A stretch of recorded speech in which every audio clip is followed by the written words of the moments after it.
Continuamos, diálogo hace de media, porque hablando la gente se entiende. Miguel Seara Hatton, ministro de Medio Ambiente y Recursos Naturales, acompañado de los dos viceministros de esa institución, René Mateo y José Elías González, son nuestros invitados.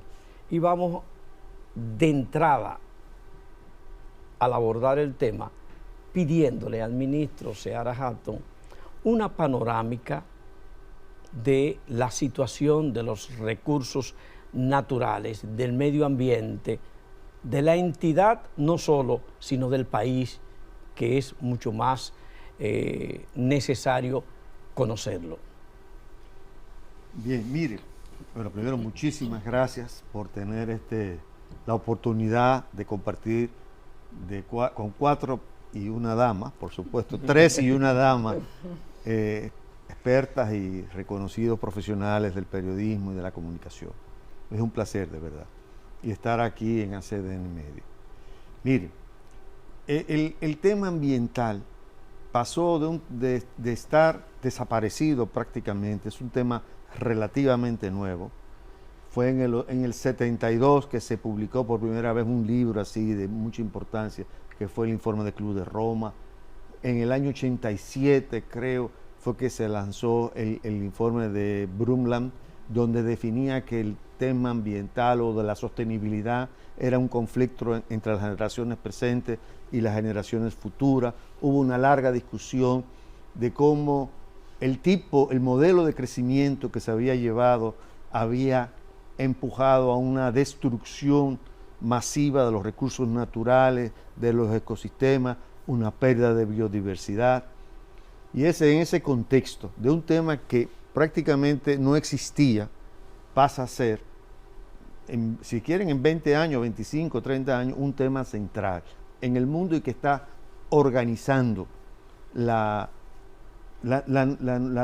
construcción o la reconstrucción o la permanencia de la tierra. Entonces, en la República Dominicana, el Ministerio de Medio Ambiente aparece en el año 2000 y fue en la década de los 90, después de la Cumbre de Río, a principios de los 90, es que se empiezan a crear los ministerios de economía, de medio ambiente y recursos naturales. Y más o menos fue la agenda común. Puede ser que algún país incluyera un tema, otro no, pero en general, este ministerio, cuando se construyó, respondía a la agenda global de construcciones del Ministerio de Medio Ambiente. Y se construyó con mucho poder, porque tenía la capacidad de tomar decisiones sobre todo lo que se hiciera en el país. Cualquier construcción, cualquier actividad económica tenía que pasar por ese ministerio. Y yo creo que hubo una percepción una acción de los grupos fácticos, de las fuerzas fácticas de poder del país, de debilitar ese ministerio. Y así se hizo. Se hizo a lo largo de los años, ¿no? Estoy hablando desde el momento en que se construyó, probablemente tuvo una subida y a partir de ahí, con pequeños picos, iba una tendencia hacia la baja. Cuando yo llego al ministerio, yo me doy cuenta, hago un análisis y digo, bueno, ¿qué problemas? A ver, identifico básicamente 2 tipos de problemas. Un tipo de problema que es de recursos y administración, que ese es fácil de resolver, y otro tipo de problema que tiene que ver con la construcción de nuevas respuestas, que implica en cierta forma la reestructuración de la sociedad dominicana. Los problemas de recursos y administración los enfrentamos. Básicamente ahí estaban asociados los ministerios de recursos forestales, recursos costeros, el tema de suelos y agua, ¿no? Había todo un tema de gestión que tenía que ver con el tema de la permisología, de la regulación del sector, que es un área sumamente importante. Había un área de conservación de la biodiversidad que tenía que ver con el Viceministerio de Área Protegida y Biodiversidad, y un tema nuevo, que era el tema que se creó en este periodo de gobierno, que es el tema del cambio climático. Eso es un tema central que nos está organizando. Los problemas de administración y recursos empezamos a resolverlos. Nos dimos cuenta que no teníamos movilidad, no había estadística, no se sabía cuántos permisos se habían dado históricamente. Todavía la permisología eran unos volúmenes de documentos inmensos. Entonces todo eso había que cambiarlo, había que lograr los recursos que eran vehículos, porque estos ministerios que se están moviendo en todo el territorio nacional. Nosotros tenemos alrededor de 50 o 60 oficinas, tenemos 52 viveros, en las 32 provincias tenemos en la cabecera, como en 18 municipios, tenemos los viveros, o sea, tenemos una serie de infraestructura en todo el país. Entonces necesitábamos vehículos, compramos alrededor de 160 vehículos, pudimos comprar, el gobierno nos apoyó, necesitábamos mejorar GPS, drones, motores, creo que compramos como 400, 500 motores para movernos en la zona. Todo ese tipo de apoyo logístico se fue armando. ¿Y qué cantidad de personal tiene el ministerio completo? Ahora mismo yo me encontré 9,000 y pico. Empezamos a revisar, desmantelamos las brigadas sobre todo, porque no había mucho control, y decidimos reabrir las brigadas y más o menos ahora estamos alrededor otra vez de 9,000, porque tenemos las brigadas en todo el territorio nacional, pero con mucho más control. Porque antes había un problema de control, a veces se hicieron las mismas condiciones de que toda la logística del ministerio estaba un poco debilitada. Históricamente estoy hablando. Ministro, hay quejas reiteradas de las poblaciones cercanas a Punta Catalina con el asunto de la ceniza. ¿Qué han pensado ustedes hacer con eso? Bueno, realmente nosotros no hemos intervenido en el tema. Es uno de los temas pendientes, pero debo confesar que no hemos intervenido en el tema hasta la fecha. Hay acusaciones de que crean enfermedades y eso, inclusive se ha llegado a decir que el polvo de Punta Catalina llega hasta Jamaica o Haití, o sea, pero no hemos hecho todavía ningún estudio. ¿No piensa usted que se están descuidando con eso? Podría ser, pero hasta ahora no sabemos que hay un seguimiento del problema dentro de la planta, o sea, hay una responsabilidad de ellos. Y estamos confiando en este momento en la responsabilidad. Es el Estado, es el mismo Estado que está interviniendo en ambas instituciones. No hay dudas, ante todo lo explicado, de que el ministerio está bien administrado por un economista. Ahora, ¿con cuáles retos, más allá del ministerio como estructura, como institución, se encontró ese economista, Miguel Seara Hatton? Bueno, hubo problemas, claro, un tema de las áreas protegidas. El ministerio no tenía los recursos para poder intervenir de una manera adecuada, los recursos nos llegó, estamos interviniendo y organizando, estamos garantizando la presencia de los guardaparques, tuvimos el desafío de los fuegos, de los incendios, que hemos ido subsanando. El año pasado hubieron 860 incendios y no hubo ni una pérdida humana. 860 incendios es 3.6 veces más que el promedio de los 10 años anteriores. O sea, lo que pasó año por año, esto es 3.6 veces más.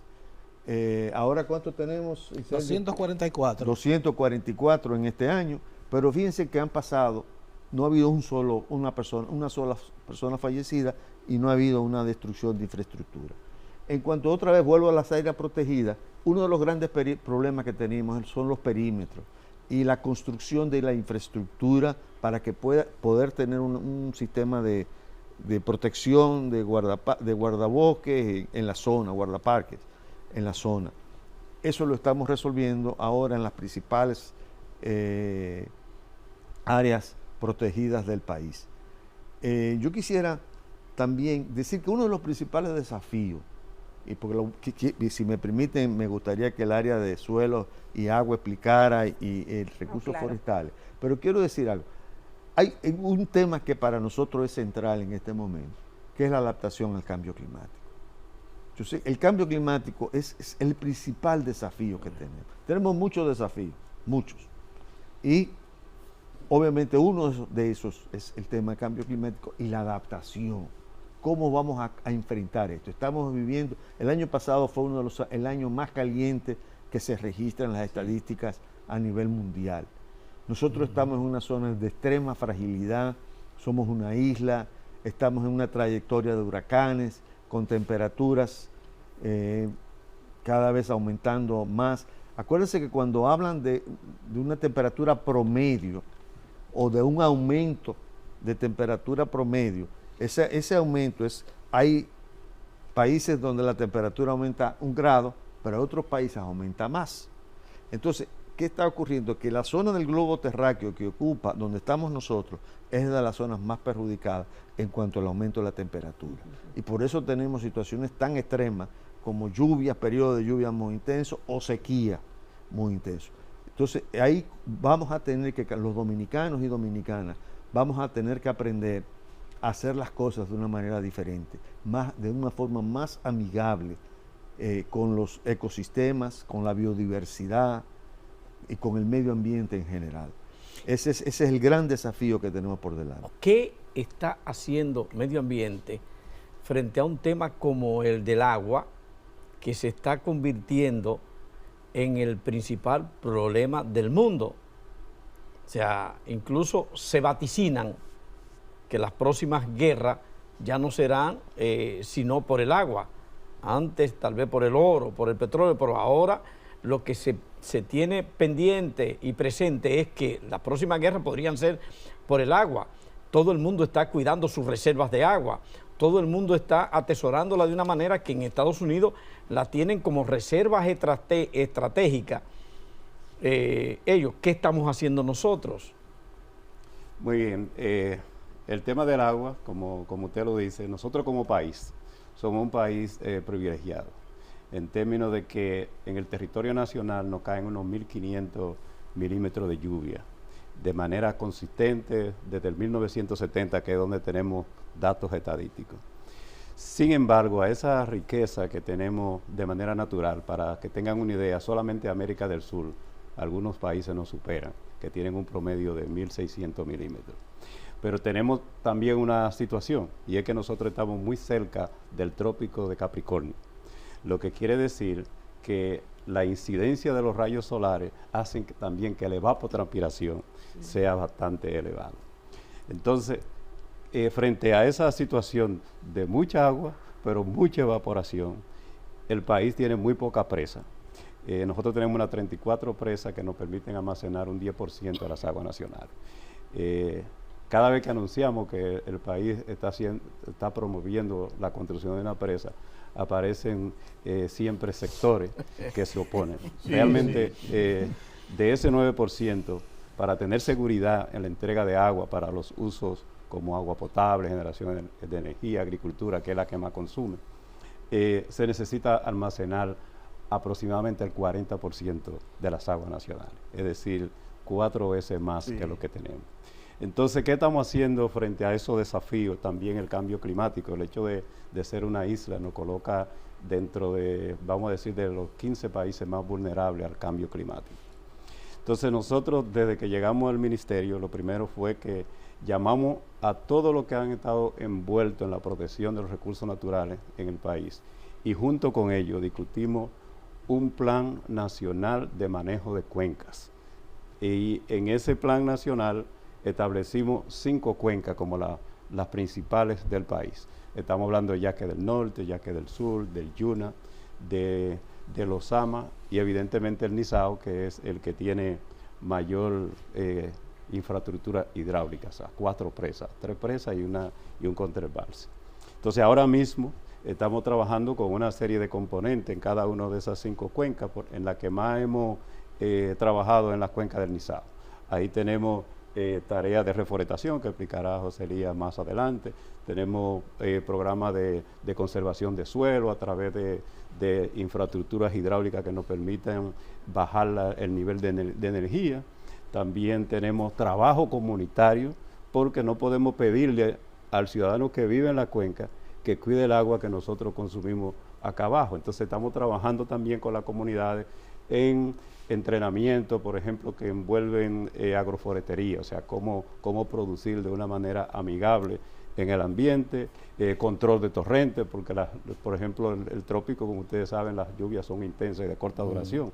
Entonces estamos construyendo también disipadores de energía. Ese plan piensa ser extendido a todas las cuencas. El país tiene unas 97 ¿Qué son cuencas. los disipadores de energía? Cuando cae la lluvia en áreas de mucha pendiente, entonces construimos, por ejemplo, barreras. Pueden ser barreras vivas, o sea, para que el agua, en lugar de correr de manera directa, o lo haga a través de zanjas de desviación que construimos, pero también usando, vamos a decir, materiales fáciles de construir en la cuenca, también se construyen como especie de pequeños diques, que hace que el agua se acumule aquí y después pase al otro, o sea, como si fueran escalones. Entonces, toda esa cosa la estamos haciendo en 5 cuencas prioritarias y aspiramos, ¿verdad?, que en un momento determinado lo extendamos a las 97 cuencas que tiene el país. Miguel Seara Hatton, ministro de Medio Ambiente y Recursos Naturales, de manera enfática dice, no importa quién sea aquel que viole la ley en cuanto a cuestiones tan precisas, tan vitales para todos, va a pagar la consecuencia en los tribunales. Hay temas que le atañen a la gente y sobre lo que se va y se vuelve en términos críticos. Uno de ellos tiene que ver con la siembra de árboles, con la cosecha de árboles, con lo que tiene que ver con esos planes y con los incendios. José Elías González. Saludos, muchas gracias. Nosotros en República Dominicana tenemos un territorio montañoso, primordialmente montañoso. El 68% del territorio es de vocación forestal. La sostenibilidad de nuestra sociedad depende de la sostenibilidad ambiental y esta depende en gran medida de los bosques. Ese territorio, el 68%, debería ser principalmente bosques. Nosotros, en los años 80, encontramos que el país tenía un 8% de cobertura forestal. Se ha hecho un trabajo enorme con la sociedad, con las organizaciones, el gobierno, y ya lo tenemos en poquito más de 44%, lo cual incluye un 5% que es de café y cacao con árboles de sombra y un 39% redondeado de bosques puros. Ahora, esos bosques están dentro y fuera de áreas protegidas. El Sistema Nacional de Áreas Protegidas tiene categorías. Hay categorías muy estrictas, como son los parques nacionales y las reservas, pero las reservas forestales son para manejo de bosques.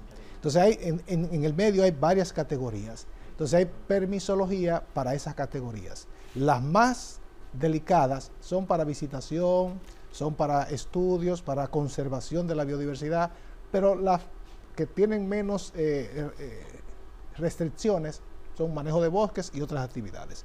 Y fuera de áreas protegidas, entonces hemos convencido a mucha de la población que es dueño de terrenos a poner bosques, y para eso usamos estrategias. Una estrategia es decirles, si su bosque está donde hay captación principal de aguas, por ejemplo, paguemos un servicio de conservación hídrica o un servicio ambiental, le llamamos.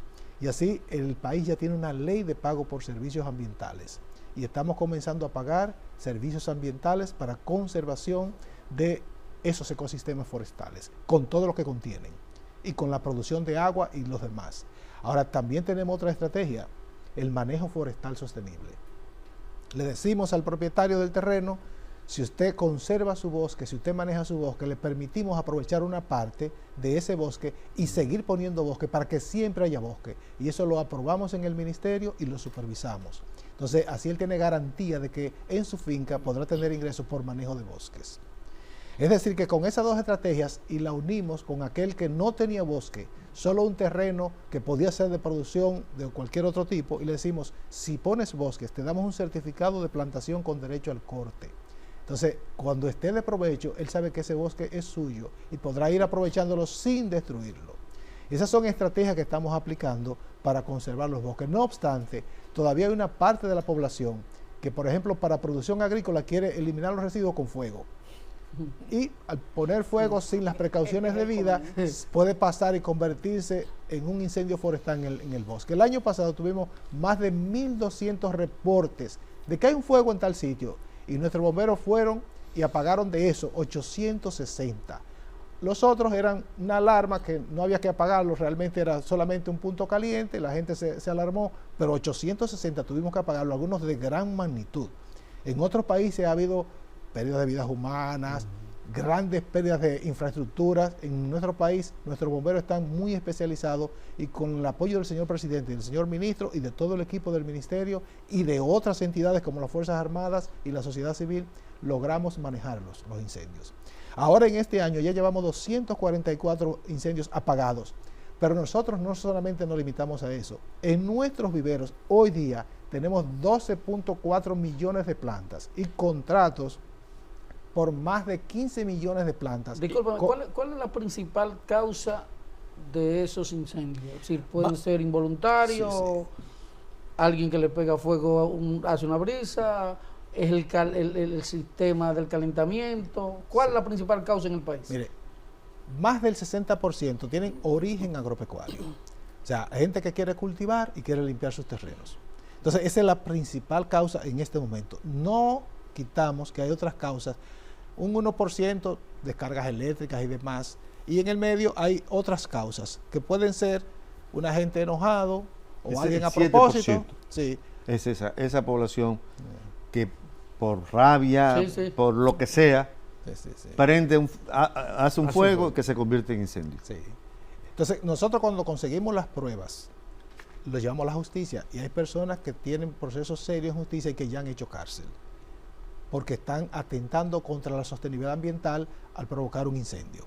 Entonces, no es que quedan impunes. Algunos podrán escapársenos, y los que son obviamente un accidente, pues es un accidente. Gracias infinitas al ministro de Medio Ambiente y Recursos Naturales, Miguel Seara Hatton, al viceministro de Recursos Forestales, José Elías González, al viceministro de Aguas y Suelos, René Mateo, y sus anfitriones, Napoleón de la Cruz, director de prensa de ACD Media, Freddy Sandoval, director de turismoglobal.com.do, Belkis Castillo, directora de proceso.com.do, y un servidor, Salvador Sánchez, director de 7días.com.do, les dicen buen feliz resto del día. Hasta el próximo diálogo.